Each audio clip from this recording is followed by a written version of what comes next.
Hi traders, this is Matt from Zen and the Art of Trading. Welcome back to another video on technical analysis and forex trading. In today's video I want to analyze an interesting situation that I noticed occur yesterday on Euro Yen. This situation inspired me to begin testing a new trading strategy concept, and I wanted to share my thoughts with you guys. First of all, what do you see when you look at this chart? Do you see a mess of unreadable price action, or do you see several opportunities to take advantage of this market? If you resonate more with the first answer, then this video is for you, because today I want to show you how you can break down this messy chart into potentially great trading opportunities. Unfortunately, I was unable to act on these trading opportunities because I was away from my computer at the time, but I wanted to point out how we, as rules-based forex traders, could have taken advantage of these intraday moves. Now, here on the Euro Yen's 15-minute chart, we have some interesting price action. I'm going to use a replay feature to walk you through each development that unfolded so that I can suggest to you a few ways in which you yourself could take advantage of these types of situations. Now let's move this market forward a little bit.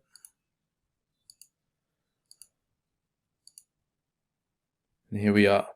The first noteworthy development that occurs is a break of support within consolidation, giving us a clue that this market wants to move lower on this time frame.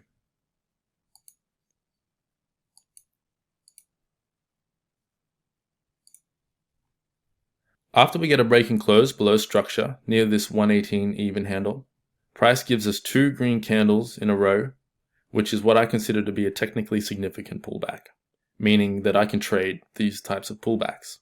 My trading mentor Stephen Hart likes to use the 382 Fibonacci retracement after a two-candle pullback to determine whether or not the pullback is significant.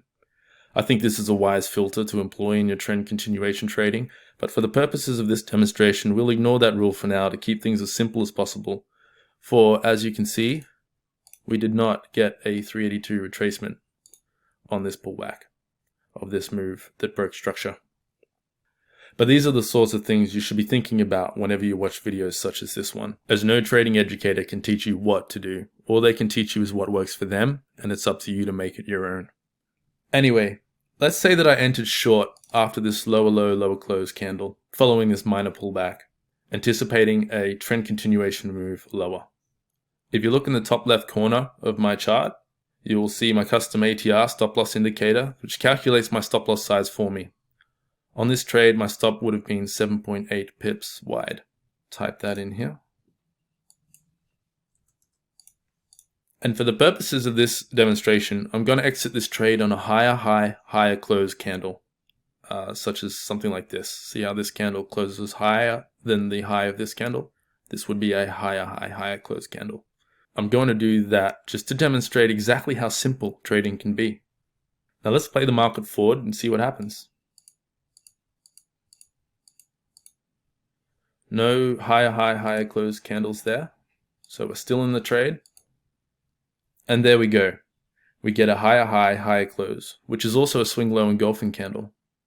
The perfect place to exit this trade for a 2.6R profit. Not bad for 3 minutes of work and 3 hours of waiting.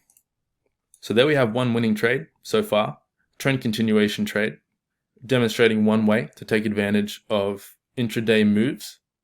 Now for this next part, let's put on the RSI indicator. I use the RSI indicator to simply and objectively determine price momentum.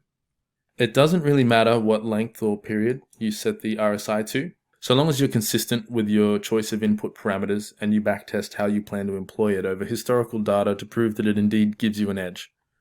I've already done this process with the 7-period RSI, so for today's video I'm going to use that setting. For those who are wondering, I find that the 14-period RSI works great on 4-hour timeframes and above, and the 7-period RSI works great on 1 hour and below. Anyway, as you can see here, the RSI indicator went heavily oversold after this move down. This is when mean reversion trading strategies come into play.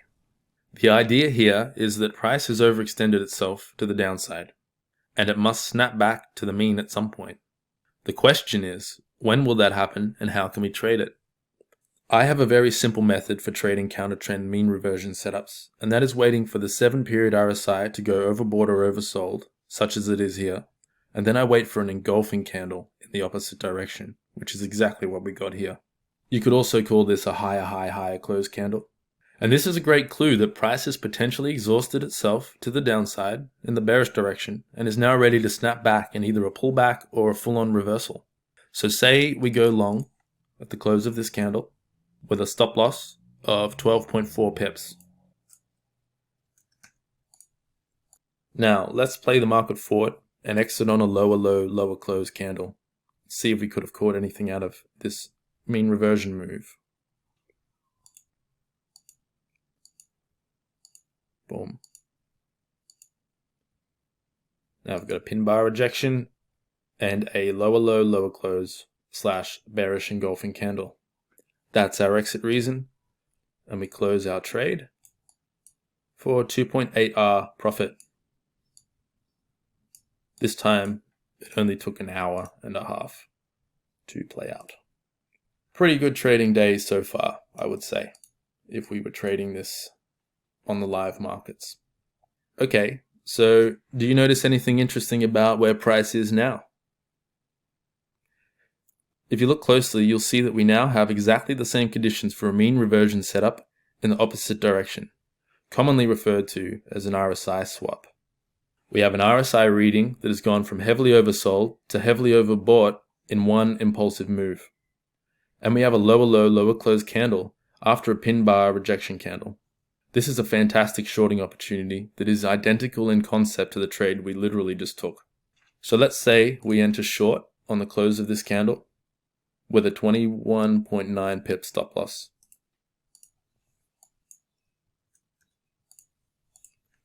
Let's cycle forward and see how this trade would have unfolded.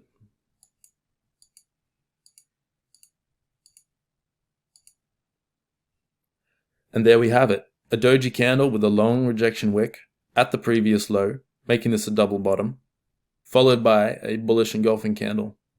This is a great exit reason.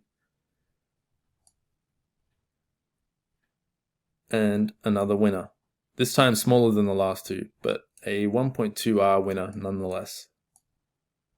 Now I hope you're starting to see the power of simple indicators and rules based with simple price action patterns.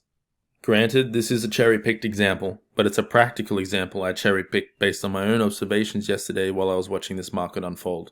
And these situations occur more often than you might think, and I've been trying to think of ways to take better advantage of them in my own trading. If you get creative with your approach, there are many ways you can attack a market, no matter what condition it's in.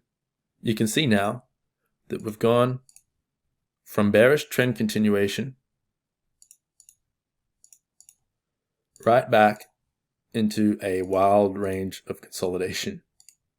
Price made a low, then retraced significantly, potentially reversing trend if you count this minor pullback as a trend move, but price did not break and close above this high. So we're in consolidation here. This is messy price action, but that doesn't mean that this price action is untradeable. With the right tools and the right attitude, you can find trading opportunities under all circumstances. For example, let's break down one more trading opportunity I see on this chart. Some of the more advanced traders will have already spotted this, but for those who are new to technical analysis or have not yet spotted it, look at the RSI indicator. Do you notice anything that stands out? We have bullish RSI divergence. Price has made one impulsive low, and then after a rather significant reaction, price fell to retest the previous low, but did not break through it. At the same time, the RSI made a higher low than the previous low. This is a clue that this low may act as support for price and push it higher.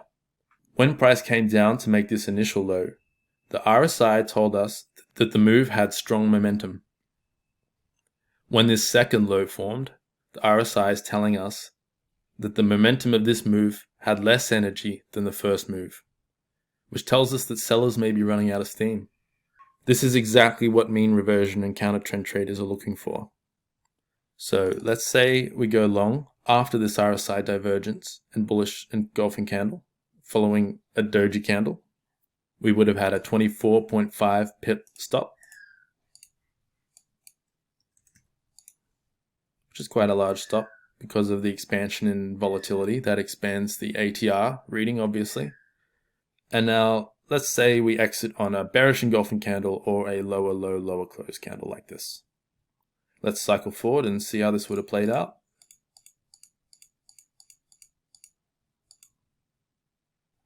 And there we have a lower low, lower close candle. And we exit our trade for a 0.4 profit. Not the best outcome, but considering that this makes the 4th winning trade in a row, in one single day on a single currency pair, I consider that to be a pretty good outcome. And there you have it. There are 4 different ways you can attack an intraday market, from trend continuation to counter trend and mean reversion to simple RSI divergence, all in the span of a 10-hour period. Of course, staring at charts for 10 hours waiting for these setups to occur is not an ideal way to trade. That's why I created custom indicators and scripts to send alerts to my phone and my computer whenever a valid setup occurs. This is a huge time saver, and they're all free. So if you're interested, head over to my website, zenintheartoftrading.com/indicators, and there you'll find a list of all my publicly available indicators, including my pullback indicator and my RSI swing signal indicator. Now these indicators will detect these simple patterns that I've taught you today, like when the RSI goes oversold and we get a bullish engulfing candle, then this will trigger an alert to your phone, to your charts, just to help you with your analysis, to reduce your screen time required to trade these. It also helps a lot with backtesting, makes the backtesting process a lot easier when you can spot these trades at a glance. So yeah, if you're interested in further testing these concepts, I encourage you to go to my website, check out those indicators. You might find them extremely helpful. I know I do in my own trading. And with that, we've come to the end of today's trading video. If you enjoyed the video, please leave a comment letting me know what you'd like me to focus on next. Don't forget to backtest these concepts before employing them in your live trading, as there's a high probability that if you were to try to trade what I've shown you today without optimizing the rules and your portfolio, it will not be a profitable strategy. Trading can be this simple, but it also requires that you prove that your simple methods work before you employ them. That's the hard part of trading. The tens of hours you'll need to spend backtesting these ideas over historical data to develop confidence in them. If you're new to trading or you need help with backtesting or rules-based strategy concepts, I encourage you to check out my Trading Mentors education program, the EAP trading program. I'll leave a link in the video description, but you can also search for the trading channel on YouTube and you'll find his content. And that's it for today. Best of luck out there. I'll see you next time. Thanks for watching.